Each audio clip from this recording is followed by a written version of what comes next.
It's Marcus here, and I got a special guest today. It is Eugen. Does it go Eugen or Eugene? Yeah, that's good. It's good. Eugen. Okay, cool. And he is a psychologist and studies all kinds of stuff about therapy. And what I was thinking about today, since Terry is out of town, is we're going to have Eugen here, and we're going to talk about all the struggles that people have with alcoholism, all the issues we deal with, and kind of what's going on. So, Eugen, if you want to tell us a little bit of background of what you've studied, what you've gone through, what you've learned, we'll go ahead and do that and then dive right in. Can you repeat that, please? The sound was not very good, so I couldn't really hear the whole question. So can you repeat that, please? Sure, no problem. So, just give us a little background about what you've studied, what you've learned, kind of the therapy models that you see that work the best. All right. So, like you already know, my name is Eugen Popa, and I'm in Romania. I'm from Romania, but I have traveled extensively around the world, both learning and teaching. And I started this journey about 10 years ago, 9 years ago to be more precise. And during this whole time, I've learned many ways of working with emotions and with the mind. These emotions, I mean, these methods, they range from hypnosis to NLP and a bunch of other different methods that I use in my practice with my clients. Of all the methods I work with, there are a few of them which I like very much, and personally, the ones that I think are easiest to use and also easiest to use. Somebody's following. They are easiest to use both for me and for the client.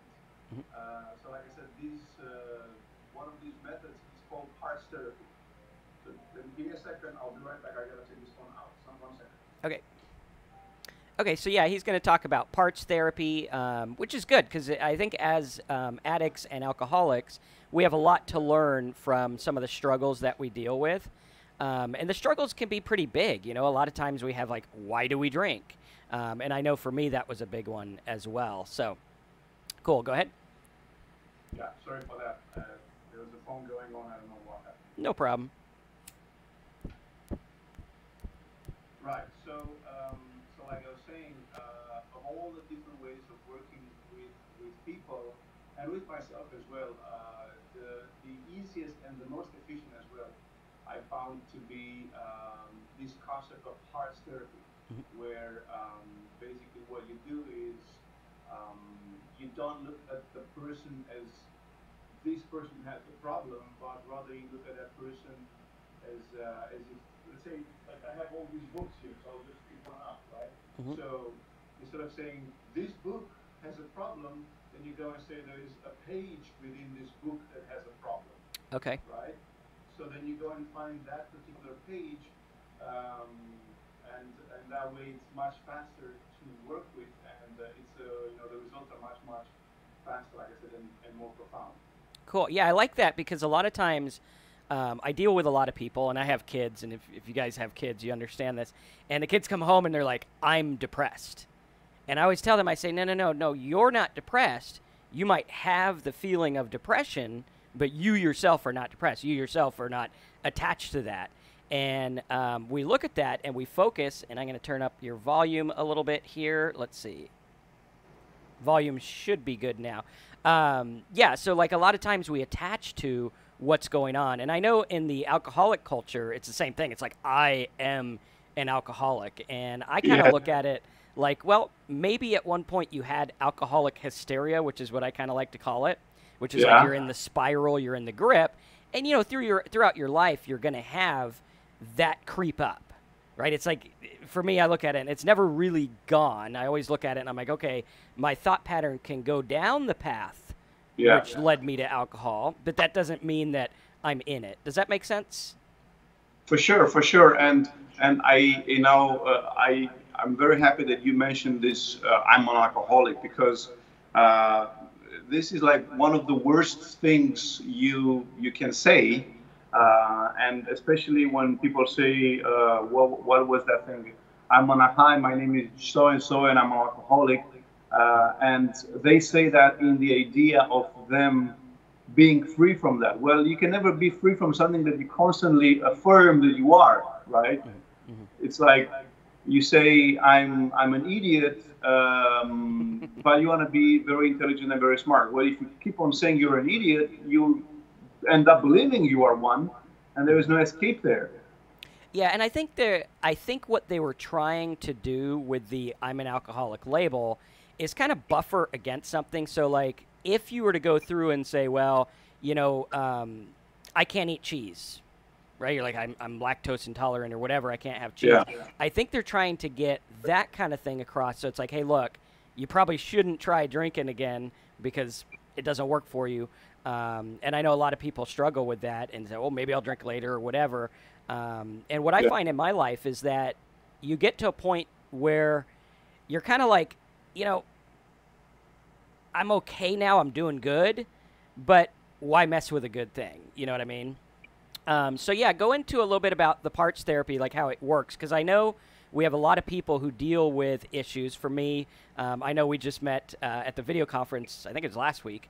Yeah. And for me, I dealt with a lot of stuff in my childhood. I mean, not as bad as some, but for me, it was a good bit.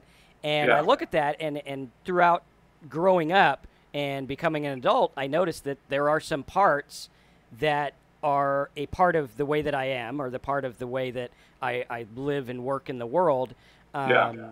But they're not useful, right? So it's like, okay, well, I don't know if you noticed, but for me, it's very, very difficult to eat in front of people, and very difficult. So when we had that dinner, I'm like, I kind of have issues with it. And we look at it, and it's like, okay, that's a part of me. I don't really need it anymore. It's not really doing me a benefit anymore. Yeah. So how would we go through? Go ahead. Yeah. So all of these addictions, alcohol, I don't know, finger biting, nail biting, smoking, drug addiction, all of this stuff, they really are just coping mechanisms, basically. Whenever somebody resolves to alcoholism, for instance, it is because they seek some sort of relief. Think of yourself like a big pressure pot, and you accumulate pressure, and every now and then you have to release that pressure. You have to let go of that pressure, and so along the years, you've learned that the best way for you to let go and to release that pressure is by going all out, drinking, smoking, or whatever somebody would do.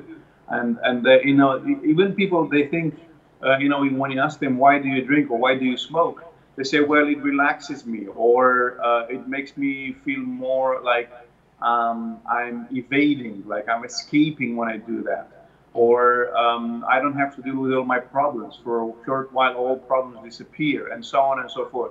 So really, this is a big telling that we have to deal with something that that these people don't want to deal with, and so that's why when you work with people, I think the worst thing to do is to actually work with the addiction directly, rather than working with what's really behind it, what's really the cause of it.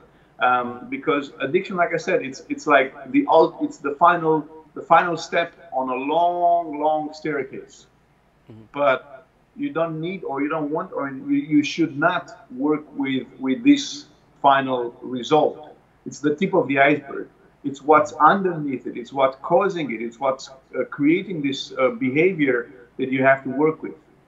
Got it. Yeah, that makes sense, because it's kind of like when looking at it, I look at my life and I'm like, okay, when I got to alcohol, it was my coping mechanism to deal with everything, and it gets to the point where it doesn't work anymore, because you're like, okay, well, you get a baseline, and you're like, okay, I could drink a little bit and I feel good. I don't think about my problems. My mind doesn't race.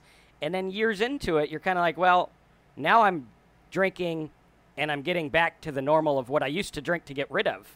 So your baseline has changed, and you're like, okay, how do I deal with this? And I know a lot of people talk about therapy models of, oh, well, you got to go back and hash it all out and spend years in therapy and deal with this. And a lot of times, an alcoholic, like for me, I didn't have years to deal with it. I was on a downhill spiral really quick.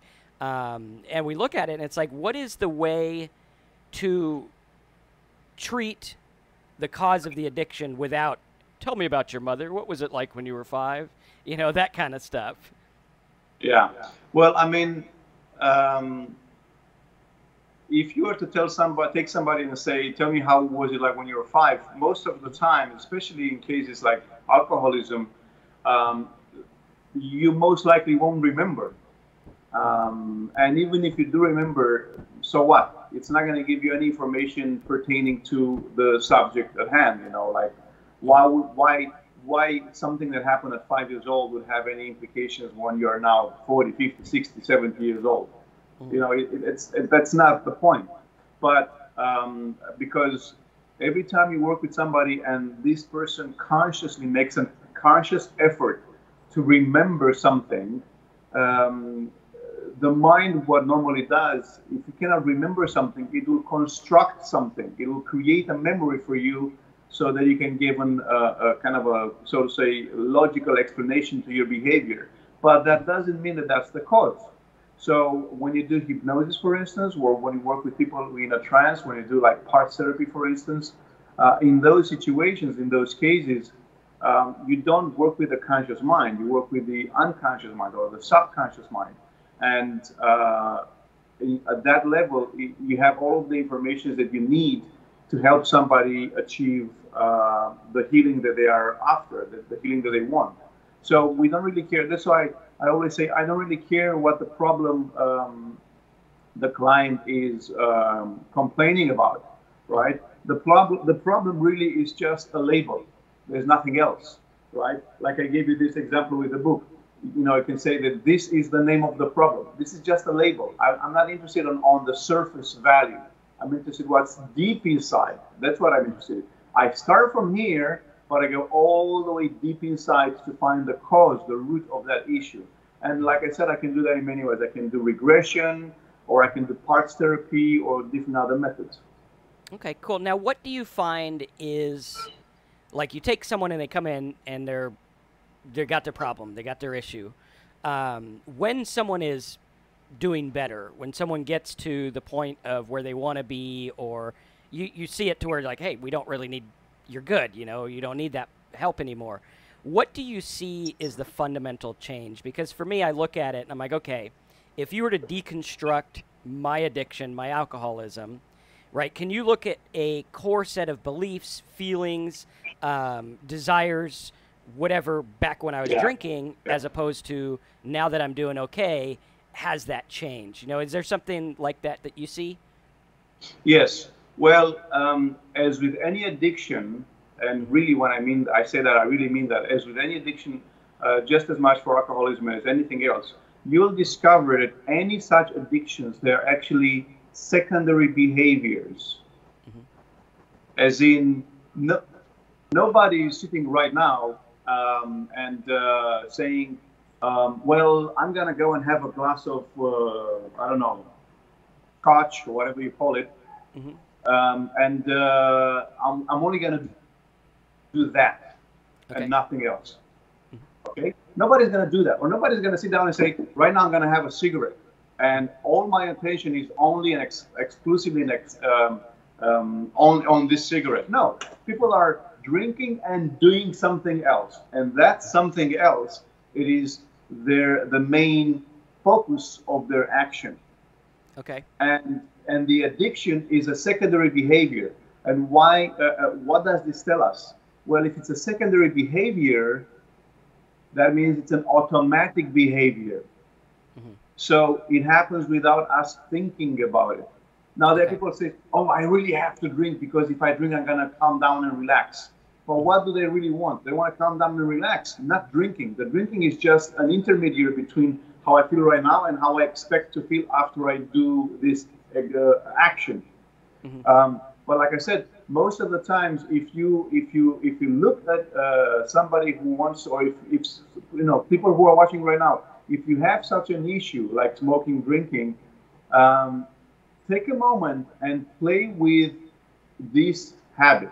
I'll give you an example. I had a client who came to me exactly for alcoholism, and so I asked him, so how does it happen? You know, what do you do? How do you do this thing of drinking? How do you do it? And he said, well, I'm feeling very melancholic. I'm going in my room, in my living room. I'm, plumping down myself on the sofa. I pour some scotch. I play some very melancholic music. I light up a cigarette, and I just sit like this. And he was actually showing me. I just sit like this, listening to the music and looking up at the sky and feeling very, very lonely, down and blue and sad. Hmm. And then I just keep on drinking to get out of this mood. But so I said, so here's what I want you to do. Next time when you feel like drinking, here's what you do. First of all, don't play any music. Second, you're not going to be sitting on a couch. Third, you're not going to smoke any cigarettes. Fourth, I want you to drink. Don't stop yourself from drinking. No, but here's what you do. When you're going to pour yourself the drink, instead of laying down on a couch, get up on a chair. Like, put your feet on a chair and stand up on a chair with a glass in your hand. And in your mind, as you look at that liquid, instead of telling yourself, I'm now going to have some brandy, no, you tell yourself, there is some liquid in this container, and I'm going to put it now in my body. Hmm. So as you drink, consciously tell yourself, I'm transferring a liquid from this container into my body. Hmm. And he did that. And he never drank from then on. He sent me a lot of clients. Cool. So I didn't really do any like hypnosis with him. I just said, do this, come back to me in a week. Mm-hmm. And in a week's time, he came back and said, well, it's great. I feel amazing. It's like so stupid to put that in my body. But why? I never said to him, stop drinking. I said, be conscious, be aware of your drinking process. And the more people are aware of the process, the more they realize how futile and how useless that process is. I like that. Yeah, I like that a lot, because a lot of times we have a process, and this is something for me. I just do my life, and people are like, well, what'd you do there? And then we break it down in a process, and you can see. Now, disclaimer, when drinking, don't stand on a chair. Don't do anything. Don't drive. No, that was before you start drinking. Yeah, but just in case.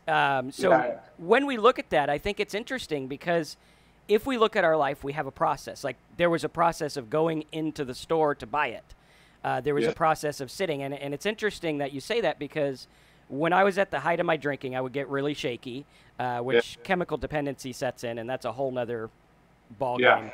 And I would be at the place to eat my lunch. I'd go to eat my lunch by myself every day. And my eating problem would come in, so I wouldn't eat anything. And I'd feel shaky. And the minute she brought the drink, I could see her coming around the corner with my big, tall drink, and I would feel better instantly. I hadn't put anything in my body, and I started to feel better, just knowing it was there. So it's interesting, because I think the feelings that we're trying to escape and the feelings we're trying to run to are in our body without alcohol anyway. For sure. And I mean, there are different layers, because this is one example. It doesn't mean that it works with everybody in all situations, in all cases. There is also a chemical addiction that people have to go through in order to be free from. So most of the times when I have somebody coming to me with a drinking problem, I tell them, first go to detox, cleanse your body from all the chemicals, and then we start working. Because if we start working on it's like you want to build a house on a fuzzy foundation, on a not very solid ground. So if I start working with somebody and they still have a chemical addiction, not a mental, emotional, but a chemical one, then there's no good, because they won't be able to fight it. So first things first, you go first and cleanse chemically. Once you've got rid of all the chemicals, which is a week maybe, or whatever, how long it takes, then you come back to me, and then we work when you're sober. Mm-hmm. That's a very important aspect. For some people, they have a very difficult time getting past this step. Mm-hmm. Yeah, and that's a big one, because detox can be dangerous. I always tell people, hey, detox in the hospital, even if you don't think you need it, come on, do it right. And if you're worried about money, they'll send you a bill, and you can pay it $1 a week for the rest of your life. Don't worry about it. They'll figure it out. But yeah, that's interesting, because we look at like the patterns that lead to alcohol abuse, and we look at the the process we have. So like when I was at that video marketing meeting, I get Yeah. pretty anxious around people. And I noticed, hey, a process for me was go outside, have my cigar, start to feel, a little different. And it's interesting because I think feeling better has less to do with the cigar and more to do with getting away, digressing, decompressing, getting away from everything.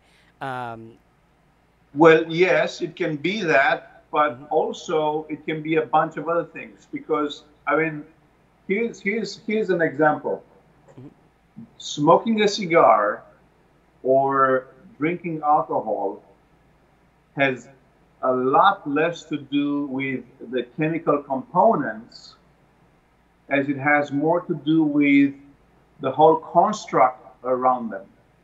So let me explain. Like you said, for instance, the very thought that this person is going to bring you your drink or whatever already made you feel better. You didn't have to drink even. You already felt better because you associated something. You associated a certain value to the action of drinking, and that already gave results before you even put any alcohol in your body. So what this tells us is that things in our lives have the value, only the value that we attribute to them. They have no other value. And most of the times, if you take people who smoke, you'll discover that nobody, almost nobody, less than that, but almost nobody ever started smoking by themselves alone. If you were to have somebody who never encountered smoking and who was never in a vicinity of people who are smoking and have never seen smoking and have never heard about smoking, do you think that that person would ever cross their mind to go out in the bush, get some bush, get some grass, roll it in a piece of paper, and then start smoking, puffing on it? Would that person ever think of that? Probably not. No. Yeah. They would never think of that. So it's totally a cultural and social construct, and it's the same with drinking. I start drinking because I've seen my friends, my parents do that, so I do it myself. And every time I saw them doing, they felt like, oh, it feels so good, and then I just copy that, unconsciously copy that, and I would automatically think that if I would do the same as they do, I'd feel the same as they feel. Okay, so most people would copy other people without even noticing, without even realizing that they do so, and then they wonder why their life is a mess. Yeah, and it's interesting too, because with alcohol, there's 2 points I noticed that you talked about. Like, so one is the automatic, like you have conditioned yourself to desire this, to want it, and you have like a million reinforcers. So whether it's working or not, like my brain doesn't remember the 50 times where I drank and it totally sucked. It remembers 1,000 where it was like, hey, you felt good, right? And, Exactly. And it just reinforces and builds and builds. And the second thing is changing up the way that you do your process, right? So your process is, hey, I'm going to sit down, I'm going to put the music on, I'm going to drink, I'm going to have this, I'm going to do that. At lunch, I got my usual. And, for those of you who drink or have drank on here, you got your usual. It's like, pretty much not that much of a difference of taste between all of it. I mean, some. Probably more to us because we've had it a bazillion times, so we can micro, Exactly, yes. But looking at that process, and I think what happens is we get stuck in that process. And we're like, okay, I'm stuck here because right now I don't have a better way to cope. I don't have a better way to relax, deal with my feelings, shut my mind off. People don't even think that. People don't even, most 9 times out of 10, people are not aware. I mean, when was the last time when you saw somebody looking at the process that they are having? Like, for instance, like I said to you, it's an automatic behavior. Take somebody who drinks. It's a whole process. It's a whole system that they have in place to order the drinks, to open the bottle. I mean, you look on the TV commercials like, oh, I'm so cool, I opened the bottle with my finger. That's very cool stuff. And that becomes an automatic thing. It becomes part of the ritual. It is a ritual. It's a ritual to have a drink in your glass and do this, like whatever that means, you know, Yeah. or just look at it like very deeply within that, you know, piece of alcohol or water, colored water that you have in there. It's a ritual. You attribute a value to that. It makes you feel smart. It makes you feel special. It makes you feel important. It makes you feel whatever. And all of these little rituals that people are not aware of, all of them, they comprise, they build up this habit that has the ultimate, win. After you follow all of the steps of the process, you have your win, you have your reward, and you cannot have that reward without the process. Well, here's a very interesting statistic I learned about it. So when you have a craving, whether it's alcohol, sweets, smoking, whatever, when you have a craving, whether you give into it or not, whether you are satisfying that craving or not, if you wait for about 10-15 minutes, it will reside, and in most cases it will actually reside as in it will diminish, and in most cases it will actually disappear completely within 10 to 15 minutes. So it doesn't matter if you do it or not do the action. If you just wait, that desire, that thirst, that compulsion will just lose its power until it completely vanishes. Now, every time you do act upon it, you reinforce it. Got it. Okay. Yeah, so that's interesting, because I know with a lot of people with drinking, one, I always tell them, hey, wait 15 minutes. We have tapes for them to listen to. Hey, listen to this for 15 minutes. And also, I think a big thing is not giving weight to it, because a lot of people say, oh, well, I crave a drink. What's wrong with me? I'm an alcoholic. I'm messed up.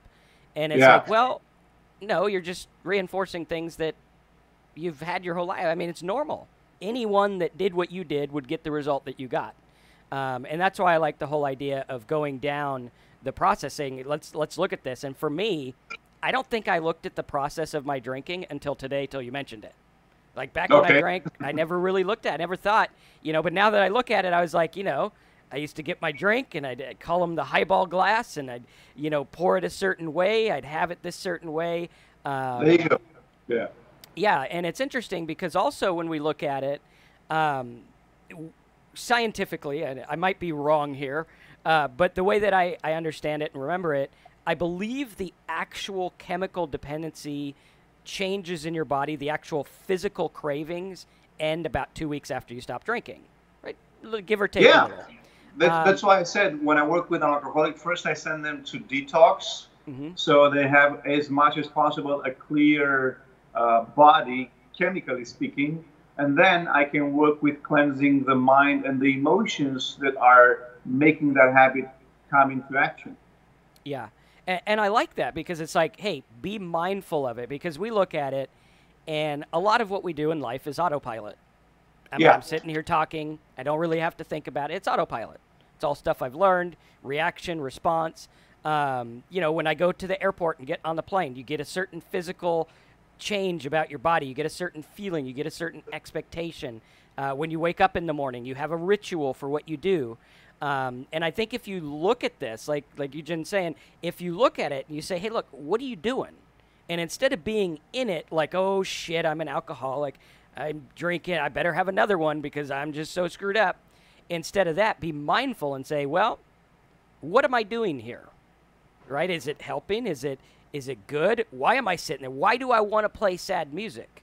Right? Is there a better way? In order for you to ask all of these questions, you have to get to a point where it's like nobody asks questions if they have no issues in their life, so to speak. It's like when you feel amazing and fantastic and ecstatic, you're not asking yourself, why am I feeling so ecstatic and fantastic? You really enjoy that in the whole experience. So, Einstein had a very beautiful saying. He said, the first spark of genius is the realization of your own ignorance. So you can only start making a change only in the moment when you realize something is afoot or is amiss, if you will. Yep. Right?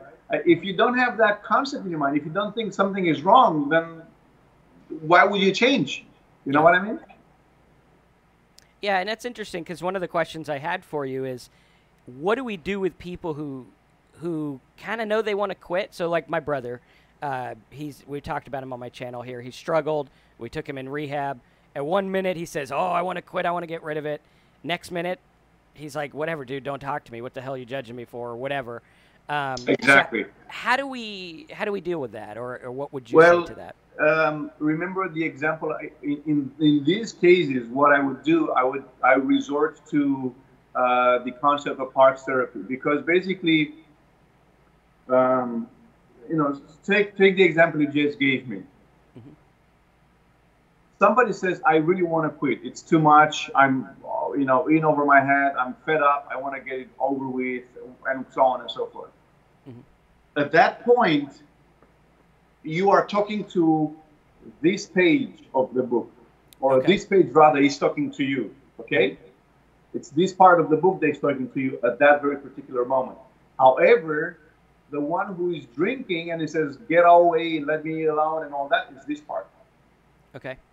Okay, and I bet you look at that person when they have that behavior again, and in the very moment when they have that behavior, ask them, how old do you feel right now? And I'll bet you'll not be above 10.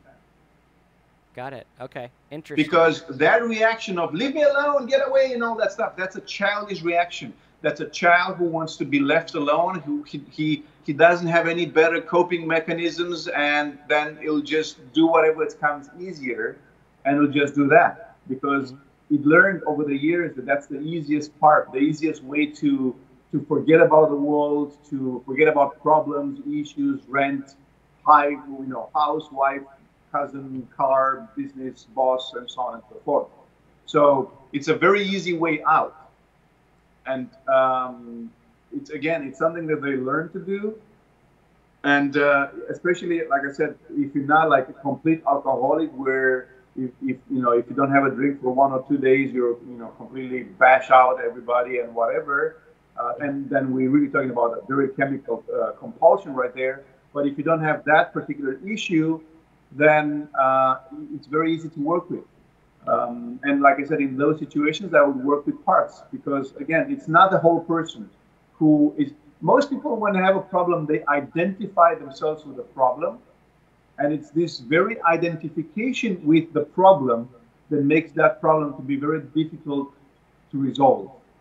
Because if I say I am Eugene, or I'm from Romania, or I'm a Romanian, or I am whatever I am, I identify myself with those qualities and characteristics, and they define me. They become me.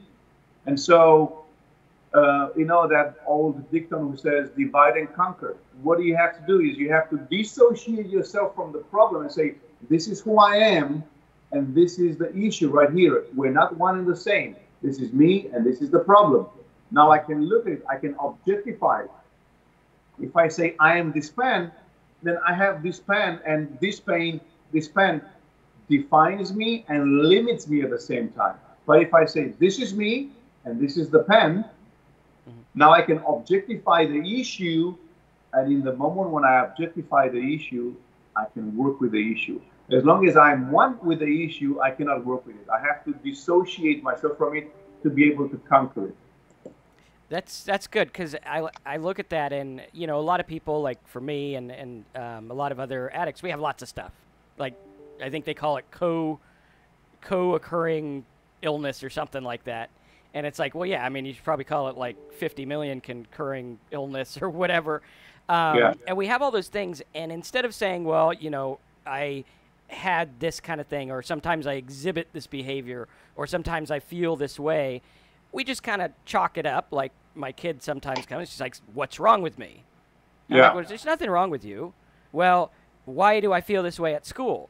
Okay, well, that's a school thing. You're at school 1/3 of the time, and obviously you're going to feel that way because of this going on, right? And it's like, you look at it, and I think, like you're saying, if we can isolate and say, hey, look, you know what? We have this issue. This alcoholism issue is what I have currently here. I have it. It is not me, right? And Yeah. I think that's really what happened with me, because I look at it and everything was wrapped up in my identity. It's like, I'm Marcus, the money guy. I'm Marcus, the drinking guy. I'm Marcus, the dad. I'm Marcus, the this. And I never sat back to say, well, what am I apart from this stuff? You know, Yeah. what am I apart from what society says I am, apart from what my mental Exactly. illness is, you know? Exactly. So I'll give you another example. Mm-hmm. So we have a box here, okay? It's a tin box, very nice. And let's say this is Marcus, Mm-hmm. okay? This box has 1, 2, 3, 4, 5, 6 faces, Mm-hmm. surfaces. So you can say, I'm Marcus, the bridge part, the bridge. Or I'm Marcus, the backside. I'm Marcus, the side. I'm Marcus, the other side, and so on and so forth. Or you can say, I'm Marcus, and I have many sides. One is the father, another one is the business maker, another one is the money maker, another one is the part who enjoys drinking, and so on and so forth. So I am the sum of these parts, Mm-hmm. and I am at the same time different from them, because as long as I can look consciously and say, this is a side of me, it means that here's the side and here is me. Okay? Make sense?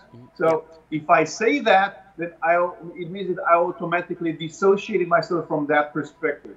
And one very interesting way I can explain this to people is, every time you think of or feel like drinking, imagine that you are with somebody. And it's not you who wants to drink. It's this other part of you. And personify it. Is it a male or a female? Is it younger or older? Is it, benevolent or malevolent? Is it, what does it want? Have a conversation with it. And if you do that, I promise you'll have some ginormous revelations. If you really sit down, like, okay, so I feel this craving. I really feel like I want to, gulp some alcohol. So then what I say, okay, so you know what?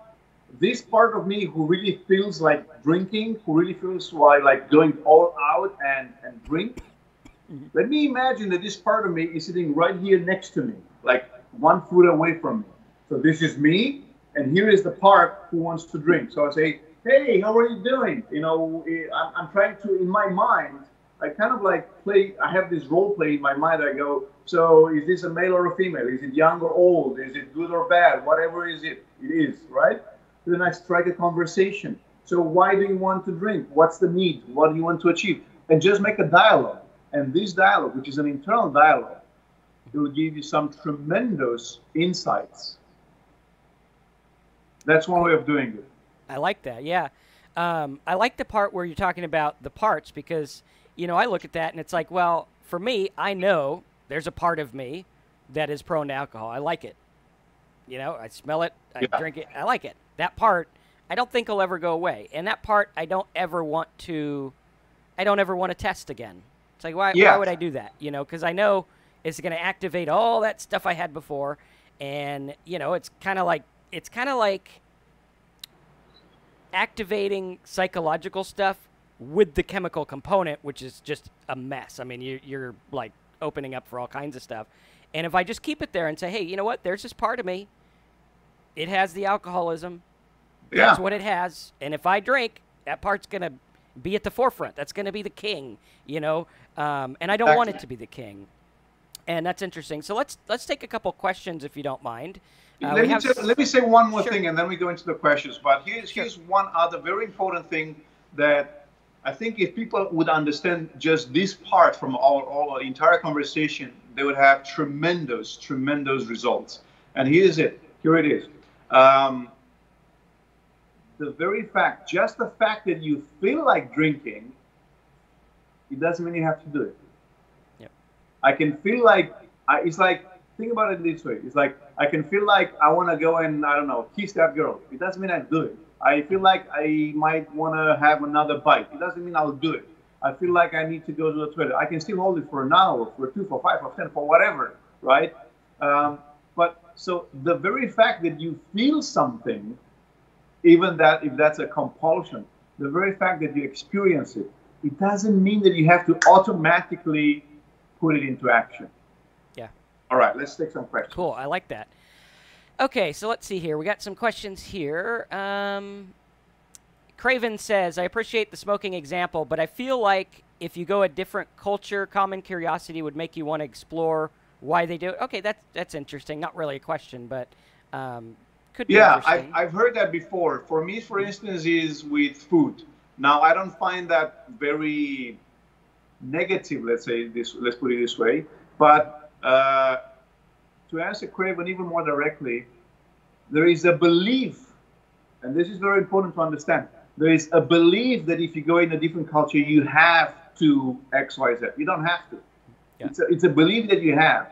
And if you start questioning the belief, you might realize that you can just do without, right?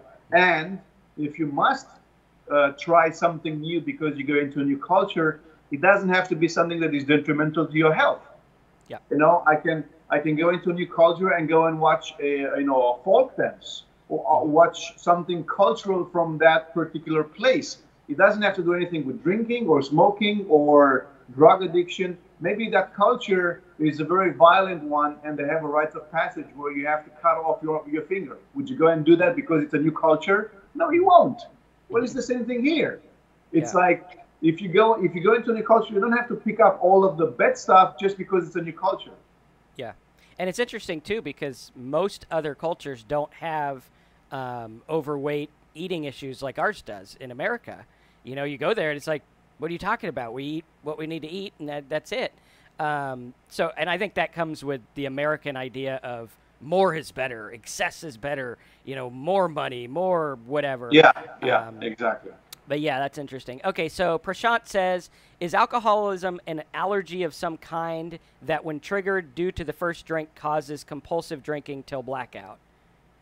No, I mean, alcoholism is not an allergy. An allergy basically means if you are allergic to alcohol, that means that you always stay away from it, not go into it. So it's not like that. You don't have an allergy that is being put out by alcoholism. You know, Yeah. That's not the case. And I think also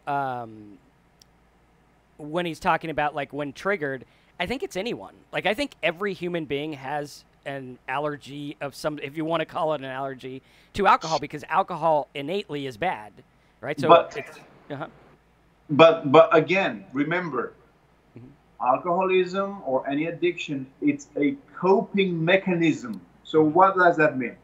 Think about, imagine a field layered with a fresh snow. Okay. It's like an empty field. There is no track, no mark on this field. It's just empty, beautiful white landmark, right?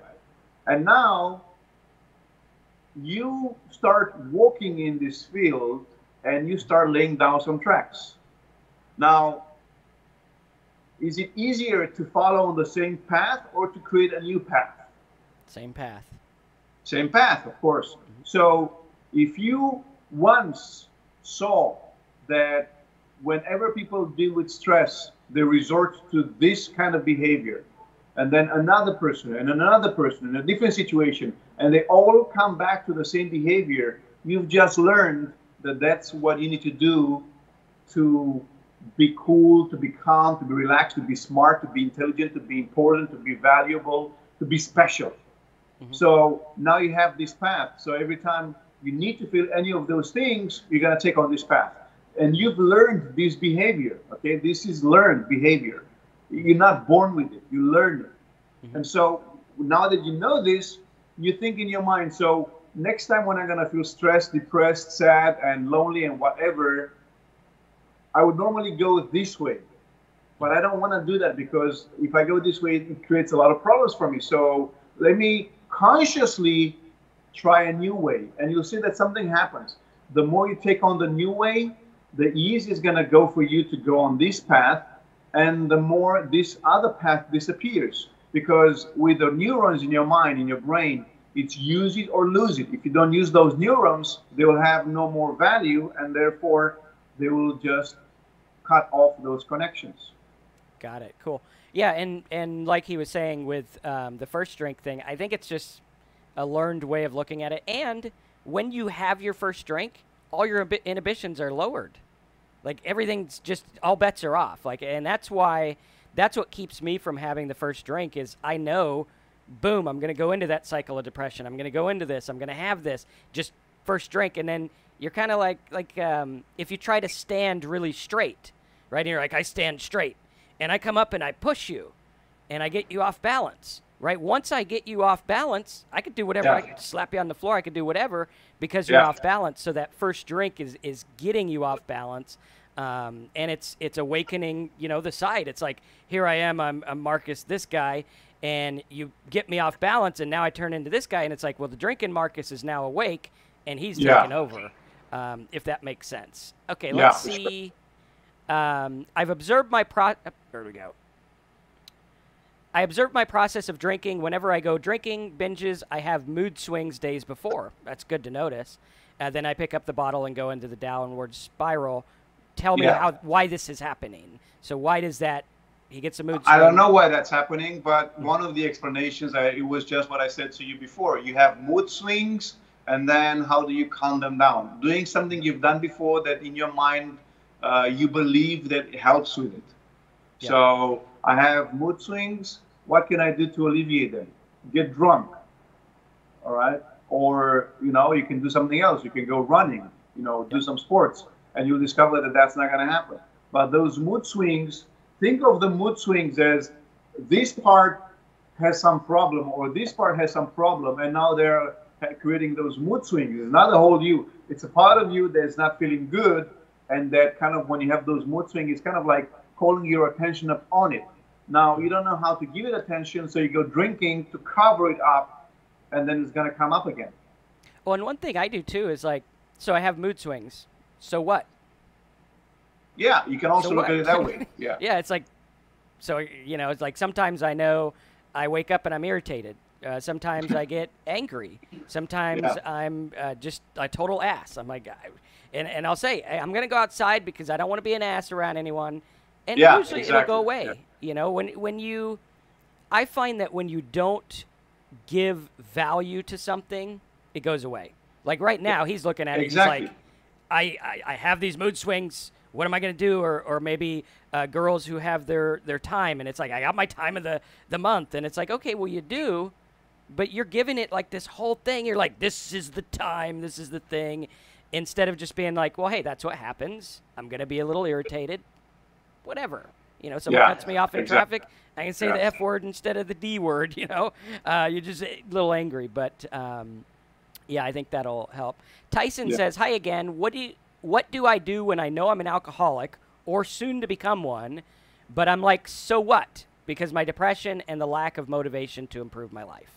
Well, Tyson, if you say soon to become one, it means you really are not an alcoholic.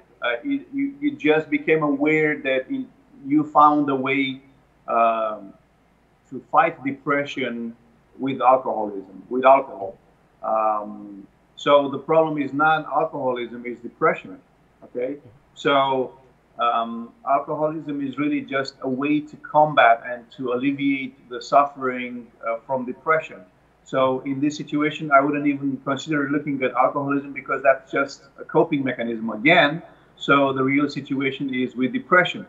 If you get that fixed, then alcoholism will have no more purpose. Well, and for motivation, because a lot of people, alcoholics, people who drink, are by nature very unmotivated. It's like, we're going to go drink, we're going to sit there. Well, no, I wouldn't say that. They are very motivated to drink. Good point. Okay. So it's not that they're not motivated. It's they have a different kind of motivation, a motivation that is focused in a different way. Okay. And if they harness it, probably do really well, right? Like harness it, do something else. And I think that might be why it's so helpful for alcoholics to help other people who drink. Because like, okay, well, I'm out of myself. I'm helping it. All right, let's see who else we got. We got Charles. He says, I'm thankful for anxiety and gout. It ended my drinking. Drinking's not enough. Okay, cool. Okay. I don't know how gout helps you stop drinking or how we could get it to stop drinking. But yeah, I like that motivation point because we are all motivated to drink. Like when you say that, I look at it and, I got to call bullshit on myself sometimes. It's like, you're unmotivated, but you're the kind of guy who doesn't leave the house without nice pants on, and I would walk 2 miles in the morning, dead tired, to go get alcohol. That's motivation. Yeah, I mean, the talking about depression, the best way to combat depression is sport by far. Sports, yeah. Okay. Okay.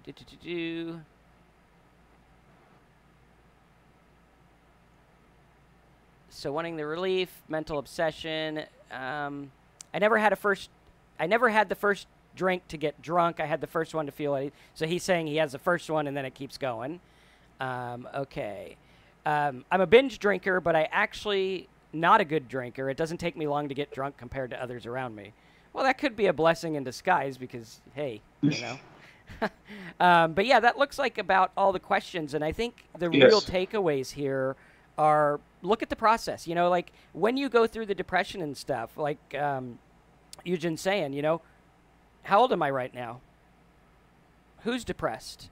What's going on? Look at the cycle, because I think when we identify with depression, we have a process where we're like, I'm going to go sit on the couch and I'm going to be depressed and I'm going to self-loathe. And I was just talking to an old business friend, hadn't talked to her in years, and she's always in this cycle of, I want more, I can't get more. I'm bummed, I want more, I can't get ahead. And she was like, well, she's talking about this stuff. And I said, well, I think the problem is you're extremely self-absorbed. And she's like, what do you mean? I help other people. I said, yeah, but right now, all of your attention is on, I can't, I won't, and even self-loathing is a form of narcissism. Like Absolutely. I feel so worthy that I need to feel bad for myself. And like people don't look at it. Like for me, I remember when I was drinking, someone was like, you're a control freak. And I was like, what are you talking about? There's other people in my life who are control freaks, not me. And then I looked at it and I'm like, well, I am totally a control freak. And when we come to grips with this and we're like, hey, you know what? I'm not perfect. I got all this stuff. Let's look at the process. Let's interrupt it. When I go and I'm on autopilot and I'm reaching for the drink or I'm driving to the store. And it's interesting because when I used to drink, I would play with myself in the mind and I would look at it because I read books. My bookshelf's not as organized as yours, but I would read a lot about it. And I was like, I passed a liquor store. Yeah. And I was like, okay, I got to stop and get something because I know what I have at home is not enough. And then I thought to myself, if there was an emergency at my house or I had to get somewhere really quick, I wouldn't think about the liquor store. Wouldn't even cross my mind because my mind's on, I got to get home and take care of this issue, or there's this emergency, or there's this thing going on. So I think that we have it in us. We just need to activate it. Does that sound kind of correct?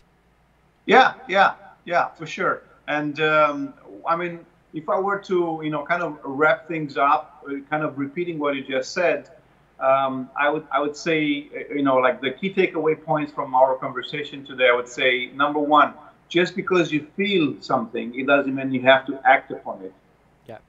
Two, if you do decide to act upon it, make sure it is the primary action and not a secondary action. Meaning, if I decide to drink, then here's how you make it completely conscious and completely focused and make it primary.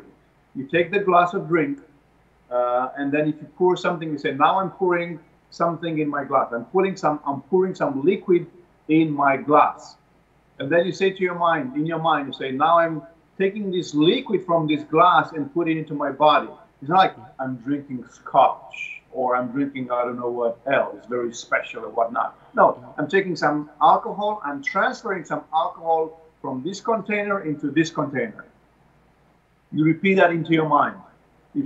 Third, if you feel like you have like bursts of personality, really ask yourself, how old am I feeling right now inside? Not physically, but mentally, emotionally. How old am I feeling right now when I have this overreaction? And fourth, anytime you feel like having this compulsion to drink, really imagine that this is you, and there's a part of you who wants to drink, and you start talking to it. You look at it, it's like, is this male or female? Younger or older than me? Is it good or bad? What is its agenda? Talk to me. And you start having a dialogue. And when you do all of these things, if you do them, I can guarantee you'll have better results with coping or even alleviating or even eliminating alcoholism from your life. Cool. Good. I like that. That's great. Let's see here. Couple other questions. One said, what is disease model of alcoholism defined by World Health Organization? Is it a disease or all a learned habit? Now, before we answer, I do want a disclaimer that we're not doctors. Yeah, we're not doctors, and it's a big debate. Like, I'm glad they call it a disease because your insurance covers rehab. So let them call it whatever they want. Personally, for me, it causes dis-ease in our mind, but I don't think it's a disease like a cancer or something like that. What are your thoughts on that? I mean, why does it matter? That's what my thoughts are. You know, why would it matter? You know? Exactly. Because if I call it a disease, I just add another label to it, and the more labels I put on it, the more powerful it becomes in my own mind, and therefore the more difficult it will be to get rid of it. And a fifth thing that I would mention to people when they think of alcoholism, whether it's you who's watching this video or you know somebody who's dealing with this issue in their life, keep this in mind. Whenever if you yourself have this issue or somebody else has this issue, whenever you or them are thinking of alcoholism, I can guarantee you that you feel it, you perceive it to be larger, to be bigger than you, physically speaking. Now, you cannot fight something that is more powerful, larger, bigger, stronger than you. But you can squash something which is smaller than you. So that thing that you perceive to be so big, so ginormous, so powerful, in your mind, you perceive it that way. Well, use your mind so that just play with the idea. Just play with the idea. In your mind, imagine that you take that big thing and make it small.